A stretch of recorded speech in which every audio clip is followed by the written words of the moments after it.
রাধে রাধে, হরে কৃষ্ণ। সবাই কেমন আছো? আমরা কিন্তু ফাইনালি পৌঁছে গেছি ওটির কাছে কাছে। ওটির কাছে কাছে দেখো পাহাড়গুলো কি সুন্দর, মানে স্টেশনের পাশ থেকে আর দেখতে আহা, আর কি সুন্দর লাগছে। তারপরে আমাদের কিন্তু এখান থেকে ট্রেন ছিল, এখান থেকে ট্রেন আছে, আমরা কিন্তু জানিনি। আমরা কিন্তু বাসের টিকিট করেছি, এখান থেকে আমরা কোন্ডুর যাব, কোন্ডুর থেকে আমরা কিন্তু যাব ট্রেনে, টয় ট্রেনে। তো আমাদের এখান থেকে আমি বাস থেকে দেখছিলাম আর কত দূর, আর কত দূর এমন করে। আর তারপরে দেখতে দেখতে কিন্তু জঙ্গল, দেখি দুপাশ থেকে জঙ্গল, পাহাড়, কি সুন্দর। এখানে পাহাড়ি ফুলগুলো যে এত সুন্দর কি বলবো, খুব সুন্দর। দেখতে দেখতে কিন্তু আমরা পৌঁছে গেছি কোন্ডুরে। আর কোন্ডুরে আমরা ঢুকতেই কিন্তু আমাদের ট্রেনটা ছেড়ে দিয়েছিল, আমরা শুধু 1 মিনিট লেট হয়ে গেছিলাম। আমরা মাত্র 1 মিনিট লেট হয়েছি। আমরা 1 মিনিট লেট হওয়ার কারণেই দেখো এটাকে বলে টয় ট্রেন। আমি কিন্তু জীবনে প্রথমবার টয় ট্রেন দেখছি, আগে কিন্তু আমি কোনোদিনও টয় ট্রেন দেখিনি। আমরা জাস্ট স্টেশনে ঢুকেছি আর আমাদের ট্রেনটা কিন্তু ছেড়ে দিয়েছে।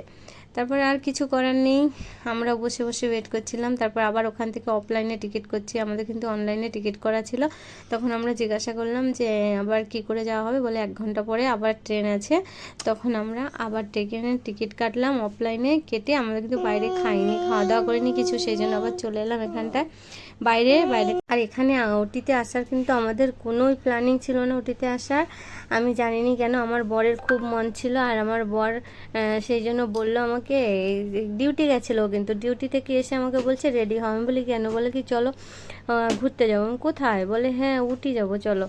সত্যি বলছো? বলে হ্যাঁ। তারপরে আমি 3টা সাড়ে 3টার সময় রেডি হলাম, রেডি হয়ে ব্যাগ প্যাক করে বেরিয়ে পড়েছি। আমরা কিন্তু এরকম আনপ্ল্যানিংই রেডি হয়ে বেরিয়ে পড়ি, কেন কি প্ল্যান করে কিছুই হয়নি। আর এটা কিন্তু আমার বরের একটা পছন্দের জায়গা, সে খুবই পছন্দ করে। আমার পছন্দ জানিনি, আমি কখনো এমন জায়গায় আসিনি, সেই জন্য। আর ওরই খুব ভালো লাগে, সেই জন্য ওর পছন্দের জায়গায় ওই টিকিট করছে, ওই সব করছে। আমাদের দেখো বললো লেট হবে একটু, কেন আমাদের ট্রেনটা ছিল 9টায়, আমাদের 1 ঘন্টা লেট করে যেতে হবে, 10টা 20-তে ট্রেন। তখন দেখো আমরা একটু ফটো টটো শ্যুট করলাম এখানটায়, আর আমাদের ট্রেনটা চলে আসছে। ফটো ফটো ক্লিক করতে করতে, ফটো ভিডিও নিতে নিতে কিন্তু ট্রেনটা চলে আসছে। তখন ও বলছে চলো আমরা একটা এরকম করে পোজ দেবো, সেই শাহরুখ খানের মতো। আমার এটা শাহরুখ খান দেখো, এটা দেখো আমার শাহরুখ খান আমার ট্রেনে নিল, ট্রেনে। তারপরে আমাদের ট্রেনটা ছেড়ে দিল, আর উফ কি নজারা, সত্যি সেই সেই সেই, মানে কি বলবো, যাকে বলে ফাটাফাটি, মানে চোখটা জুড়িয়ে যায়। আর এই টয় ট্রেনের সাফারি কিন্তু আমি প্রথমবার করছি, আর খুবই মজা আসছে কিন্তু ট্রেনটায়। আর এত ছোট ছোট ট্রেন, মানে 3জন করে 4জন করে করে বসছে আগে পিছে। আর এই ভিতর থেকে যাবে পুরো জঙ্গল, চারপাশে জঙ্গল, আর জঙ্গলের নজারাটা যে কি সুন্দর কি বলবো। দেখো উফ উফ, হ্যাঁ পরাণ মানে জুড়িয়ে যাচ্ছে, চোখ জুড়িয়েছে তো জোড়াচ্ছে, মানে চোখ ভরে দেখে নেওয়ার দৃশ্য। ওই পাশ থেকে কিন্তু কি সুন্দর জঙ্গল, আর যখন এই কর্নারগুলো আসে তখন দেখতে আরও ভালো লাগে। আমি একটু বলছি, দরজাগুলো কিন্তু আটকে দিয়েছে, জানলাগুলো খোলা আছে, সেই জন্য আমি বলছি কি জানলা দিয়ে আমি একটু এরকম করব, ভিডিও করে দিবে। তখন ও বলছে এই করনি, পড়ে যাবে পড়ে যাবে। ট্রেনগুলো কিন্তু এত আস্তে চলছে, প্রচণ্ড আস্তে, কেন কি এই নজারাগুলো উপভোগ করার জন্য ট্রেনটা এত আস্তে চলছে। আমার বর বলছে এর থেকে তো সাইকেল আগে চলছে, মানে সেটা সাইকেলের থেকেও ধীরে ধীরে চলছে, সাইকেল মনে এদের আগে চলে যাবে। কিন্তু খুব খুব সুন্দর। আর থ্যাংক ইউ গো আমাকে এই জায়গাটা নিয়ে আসার জন্য।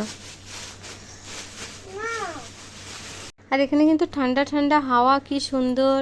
তারপরে বাপরে ওইখানটায় কত গরম, হ্যাঁ, আর এইখানটায় দেখো ঠান্ডা। আর অথচ এটা একটা তামিলনাড়ুর ভিতরেই জায়গাটা, তামিলনাড়ুর ভিতরেই, মানে মনে হচ্ছে যে এক পাশ ঠান্ডা এক পাশ গরম। ওই পাশ চেন্নাই কত গরম, আর এখানটায় কত ঠান্ডা, আর পাহাড়ি এলাকা তো। তা দেখো আমরা দেখতে দেখতে পৌঁছে গেলাম। এটা কিন্তু আমাদের কটেজ, এখানটায় আমাদের রুম নেওয়া আছে এরকম। আর কটেজগুলো দেখতে যে কি সুন্দর কি বলবো, সব যেন এমন করা যে টালি খাপড়া দিয়ে বানানো, ডিজাইনগুলো এমন করা। আর পাহাড়ের ভিতরে ঘরগুলো যে কি সুন্দর লাগে। আমরা আসতেই আমাদের ব্যাগগুলো নিতে চলে আসছিলো হোটেল থেকে, মানে হোটেল বলো কটেজ বলো, ওখান থেকে যে লোকগুলো থাকে তারা রিসিভ করতে, তারা রিসিভ করে নিয়ে নিল। তখন আমাদের বললো কি একটু দেরি হবে, 5 মিনিট বসতে, তার 5 মিনিট এখানটা ওয়েট করতে। এটা কিন্তু রিসেপশন ওয়েট করছিলাম। আর আমার ছেলে সে কিন্তু সেই কি বেলুন ফুল হয় না, ওইগুলো নিবে। তারপরে ওকে ওর মন ভুলানোর জন্য একটু মাছগুলো দেখাচ্ছিলাম। এখানে রাখা ছিল অ্যাকোয়ারিয়ামে কিন্তু সুন্দর সুন্দর মাছ ছিল। তো আমি ওর মনটা ভোলানোর জন্য এগুলো ওকে দেখাচ্ছিলাম, দেখ এটা মাছ, এমন করে ওকে বলছিলাম। আমাদের ট্রেনটা মিস করাতে কিন্তু আমাদের অনেকটাই দেরি হয়ে গেছিলো, সেই জন্য আমাদের 12টা, 12:30 বেজে গেছিলো রুমে আসতে।